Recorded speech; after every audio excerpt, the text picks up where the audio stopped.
कि जो सन्यास ले तो आहार लूंगा। जब मेरे ग्रस्त जीवन की दादी वहां दर्शन को पहुंची, उन्हें पता चला कि 10 दिन से आचार्य ने आहार नहीं लिया है। उन्हें प्रवचन सुना कि 10 दिन का भूखा साधु, फिर भी उसकी वाणी में तेज है, ओज है। दर्शन किए, प्रणाम किया, मैं आहार अन्न जल भी ग्रहण नहीं करूंगा। ऐसी घटना घटी, आंखें भर आई उसकी कि मैं गुरु दर्शन को आई हूं, 11 दिन हो गए, कोई दीक्षा नहीं ले। कौन लेगा दीक्षा? और महाराज भी अपने संकल्प से हटने वाले नहीं हैं। एक दिन गई शास्त्र सभा के बाद, एकांत में बैठी और उसने कहा, इतनी बड़ी समाज और साधु भूखा, ये कैसे हो सकता है? उन्होंने कहा कि मेरा जीना बेकार है। यदि मेरा गुरु बैठा है तो ये ग्रास तो मेरे मुंह में नहीं जा रहा है। गुरु का 11 उपवास हो गए और मैं भोजन करूं। झट से उठी, आचार्य सन्मति सागर के पास गए। महाराज, कल आपका पारणा होगा। पारणा होगा, संकल्प मालूम है तुझे? दीक्षा। उन्होंने कहा, अभी कलयुग इतना नहीं आया है, कोई तो चंदना होगी जो महावीर को आहार कराएगी कल। इतना घोर कलयुग नहीं आया है। अरे मेरा जीना बेकार है कि मेरा गुरु भूखा है और मैं रोटी खाऊंगी। आचार्य, आपसे निवेदन है, मुझे दीजिए दीक्षा, मैं संन्यास धारण करती हूं, आजीवन घर गृहस्थी का त्याग करती हूं। बोले, पागल हो गई हो? इस उम्र में पैदल चलोगी? बोले, जब कह रही हूं तो चलूंगी। अरे गुरु के लिए जान दे दूं, मैं वो श्राविका हूं, मेरा गुरु भूखा नहीं रहना चाहिए। मैं कोई सन्यास के भाव से नहीं आई हूं, लेकिन बस गुरु भूखा है, अब लौट के घर वापिस नहीं जाऊंगी। दूसरे दिन पड़गाहन किया, तपस्वी सम्राट को आहार दिया, सुबह आहार दिया और उसी दिन घोषणा हो गई कि कल प्रातः काल 9 बजे पूर्णिमा देवी को दीक्षा प्रदान की जाएगी और उन्होंने संन्यास धारण कर। कोई सोच नहीं था उनका कि मैं कोई दीक्षा ले। उन्हें तो ये सोचा था कि दर्शन करने जा रही हूं, अभी वापस लौट करके आ जाऊंगी। विचार करिए, एक आचार्य का आहार कराने के लिए जिसने सब कुछ बलिदान कर दिया हो, त्याग कर दिया हो, ऐसी तपस्विनी संसार में दिखाई। परिवार में पहले तो फोन भी नहीं चलते थे, तार चलती थी, चिट्ठी चलता था, टेलीग्राम चलता था, और दीक्षा को समय कहां था?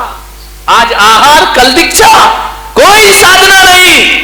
वो तो उनकी साधना घर से ही चल रही थी। एक टाइम भोजन की, बस पैदल ही तो चलना। उन्होंने कहा और क्या करना है? केसलौंची तो करना है, कर लूंगी मैं। ध्यान रखना, 62 साल की उम्र में सन्यास और दीक्षा ले लिया करती है। और तुर्क की समाज में कहते हैं कि जिस दिन उनकी दीक्षा हुई उस दिन आकाश से चंदन की वर्षा हो जाया करती है। और आचार्य सन्मति सागर ने ऐसी भक्त को, ऐसी शिष्या को दीक्षा देकर उनका नाम रख दिया, तेरी मति ऐसी मति नहीं, तेरी मति तो देवों की मति है। और उन्होंने देवमती आर्य का नाम उनका घोषित कर दीक्षा ले ली। माता जी, पूरा परिवार गया, रोते बिलखते। माता जी बोली, अब कुछ नहीं, अब संसार सागर से मैं पार हो गई हूं। जब मैं गया दर्शन करने, उस समय मेरी उम्र 15-16 साल हो गई होगी। मैं गया, देख करके बहुत रोया। दादी ने कहा, मेरी मां से किसे ले जाओ यहां से। बोले, कहा नहीं, वापिस चलो घर, मैं तुम्हें यहां नहीं रहने दूंगा। उन्होंने कहा, नहीं, तुम वापिस, तुम नहीं समझते हो, ये सन्यास है, ये दीक्षा है। यहां आने के बाद आदमी घर वापिस लौटता। मैंने पिछी कमंडल छीन लिए और आचार्य सन्मति सागर से कहा कि आपको क्या हक है मेरी दादी को सन्यास देने का? बिना पूछे कैसे सन्यास दिया? सन्मति सागर मुस्कुराए, बोले, बालक बुद्धि है। दादी ने कहा, आचार्य, इन पे ध्यान मत दो, मोह रो रहा है, रोने दो। मैंने कहा, वापस चलो। बोले, अब नहीं जाऊंगी। नागपुर में मिला मैं उनको, रामटेक में, उनकी दीक्षा के बाद। मैंने कहा वापिस चलना पड़ेगा। बोले मैं नहीं जाऊंगी वापिस। मेरी मां से कहा कि इसे उठाओ यहां से, लोग तमाशा देख रहे हैं। मैं जब आने लगा तो मैंने एक ही चीज कही कि तुम नहीं जाओगी? बोले नहीं। तो मैंने कहा आप ये बताइए मुझे क्या विरासत सौंप के आई हो? हर दादा दादी अपने बच्चों को कुछ देकर जाते हैं, तुमने क्या दिया है मुझे? वही अभिषेक का 1 रुपया, और कुछ नहीं दिया। मेरी मां ने कहा ये तुमसे वसीयत मांग रहा है। मैंने कहा दो मुझे, मेरा हक है, क्या सौंप कर आई हो मुझे? चुप रह गई, सन्नाटा। मैंने कहा बिना लिए नहीं जाऊंगा, या तो तुम्हें लेकर जाऊंगा या तुमसे कुछ लेकर जाऊंगा। शुरू से ऐसी बुद्धि थी, क्या करे, अड़ गए तो अड़ गए।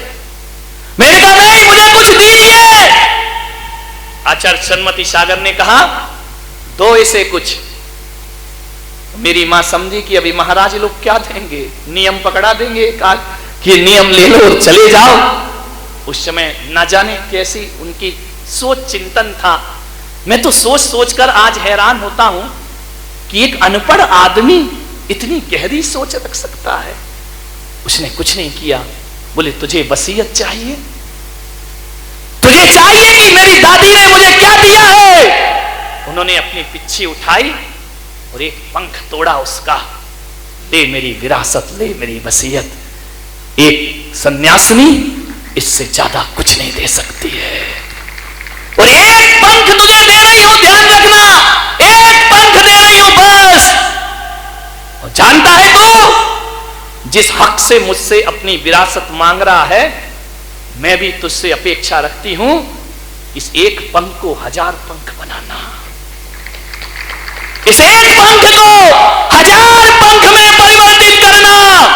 तो मैं कहूंगी मेरे घर में सपूत पैदा हुआ है। और यदि ये एक पंख गुमा दिया तो मैं कहूंगी मैंने किस कपूत को अपनी संपदा सौंप दी है।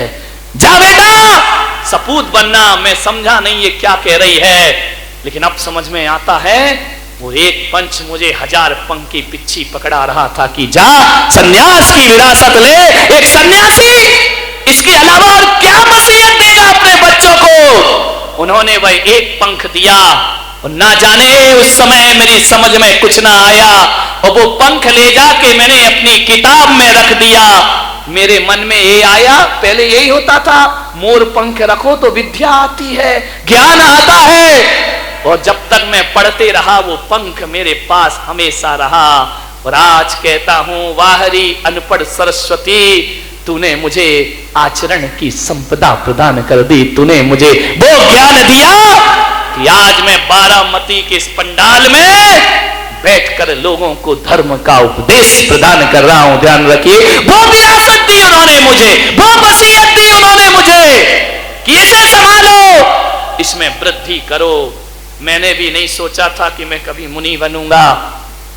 जयसागर जी को मुनि अपने हाथों से बनाकर गई, उन्होंने दीक्षा कराई अपने सामने। मैं छोटा था, मुझे कहा पढ़ो लिखो, अभी तुम्हारा ये काम नहीं। ध्यान रखना, उस गांव में 70 घर की जैन समाज है, मात्र 70 घर। आप विश्वास नहीं करेंगे, उस गांव की पहली सन्यासिनी कोई है द्वारिका देवमती माता जी है। और उनके बाद आज उस गांव से 30 लोग सन्यासी बनकर के घूम रहे हैं। 30 सन्यासी है, विचार करिए। कोई यारिका है, कोई मुनि है, कोई एलक है, कोई चिल्लक है, कोई ब्रह्मचारी है। मेरे ही परिवार से मैं अकेला नहीं हूं। उन्होंने दीक्षा ली, इस शरीर के बड़े भाई ने दीक्षा ली, मैंने दीक्षा ली। मेरी चाची आज आरिका है, चिल्लिका के व्रत पालन कर रही है। मेरी मां ने देखा कि सब दीक्षा ले रहे हैं, तो मैं भी घर संसार और परिवार का त्याग, ये तपस्वियों का परिवार, ये त्यागियों का परिवार, जहां सन्यास लेने की होड़ मची हुई है। हर कोई सन्यास मांगा करता है, हर कोई दीक्षा मांगा करता है। ये विरासत है हमारे पूर्वजों की, ये वसीयत है हमारे पूर्वजों की। मान्यवर, आपसे निवेदन है, सब सन्यासी, अभी और लाइन लगी है घर में, जो उस दिन रक्षाबंधन पर देखा था, जो चमक धमक कर आई थी, सबके संकल्प हैं कि जिम्मेदारी से मुक्त होके हम भी आरिका के व्रत धारण करेंगे, संन्यास के व्रत